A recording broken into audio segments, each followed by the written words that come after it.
కేసీఆర్ గారి నాయకత్వంలోనే అత్యంత ప్రతిష్టాత్మకమైన ప్రాజెక్టు కాళేశ్వరం ప్రాజెక్టు. మరి ఎన్నో రిజర్వాయర్లు, ఎన్నో సొరంగ మార్గాలు, ఎన్నో బ్యారేజీలు, ఎన్నో లక్షల ఎకరాలకు నీరందించే ప్రాజెక్టు మరి దేశంలోనే కాదు ప్రపంచంలోనే నిర్మించినటువంటి ప్రాజెక్టును అతి కొద్ది కాలంలోనే ప్రతిష్టాత్మకంగా తీసుకొని తెలంగాణ ప్రజలు, తెలంగాణ ఉద్యమం అంటేనే నీళ్ల కోసం నిధుల కోసం చేసిన ఉద్యమం. నా తెలంగాణ ప్రజలకు నీళ్లు ఉంటేనే పంటలు సస్యశ్యామలు అయితేనే బతకగలుగుతారనే ఉద్దేశం కొద్ది కాళేశ్వరం ప్రాజెక్టు నిర్మించడం జరిగింది.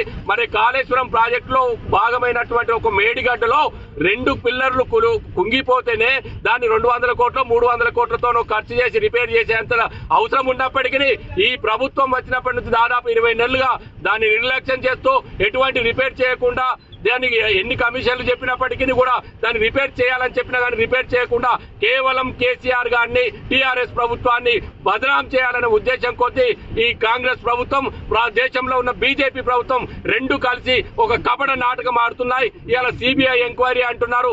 సిబిఐ అంటే చంద్రబాబు నాయుడు, బీజేపీ, ఇండియన్ కాంగ్రెస్ ఈ 3 కలిసి ఇవాళ కేసీఆర్ మీద సిబిఐ ఎంక్వైరీ అంటున్నారు. ఈ సిబిఐ ఎంక్వైరీ కాదు, దాని తాత ఎంక్వైరీ చేసినా కానీ కాళేశ్వరం పట్టులో ఎటువంటి ఎటువంటి అక్రమం జరగలేదు.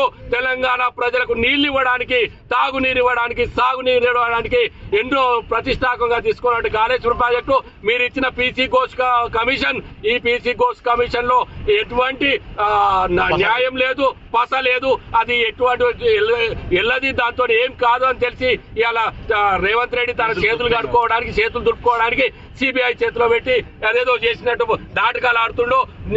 ఖబర్దార్ రేవంత్ రెడ్డి, ఇప్పటికైనా పద్ధతి మార్చుకో. కేసీఆర్ గారిని, కేటీఆర్ గారిని ముట్టుకుంటే తెలంగాణ అగ్గి అవుతుంది, పరిశాన్ అవుతుంది, పరిశాన్లో పడతావు. ఇప్పటికే ప్రజలంతా నిన్ను చీత్కరించారు.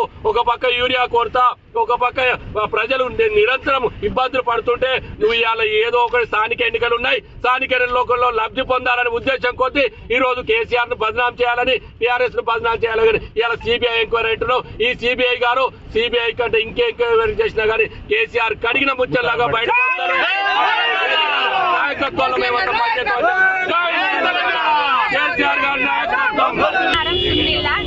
మరి అతి తొందరలోనే 3.5 సంవత్సరాల్లోనే కేసీఆర్ గారు కాళేశ్వరం ప్రాజెక్టు కట్టి మరి రైతులను సస్యశ్యామలం చేసిన ఈ రోజు మన రైతులు పండించిరంటే పంట కేసీఆర్ గారి ప్రభుత్వంలో 2 పంటలు పండించడానికి ఎన్నో ప్రాజెక్టులను నింపి మరి కాళేశ్వరం ప్రాజెక్టు నుండి రైతులకు నీళ్లు అందించిన ఘనత కేసీఆర్ గారు.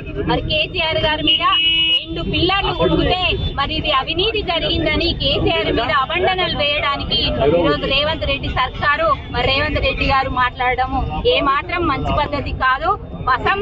అసెంబ్లీ జరిగేది 2 రోజులు కాదు, ఒక వారం 15 రోజులు జరిగే అసెంబ్లీని 2 రోజులలోనే శనివారం ఆదివారం 2 రోజులనే కంప్లీట్ చేసి మరి అసెంబ్లీలో ఉత్తమ కుమారు ఉత్త మాటలు మాట్లాడుతుండు.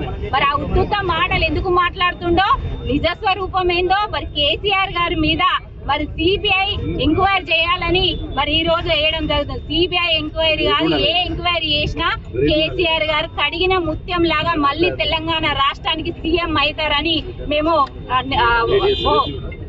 గౌరవంగా చెప్తున్నాము. మరి అంతేకాకుండా స్థానిక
Okay.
CM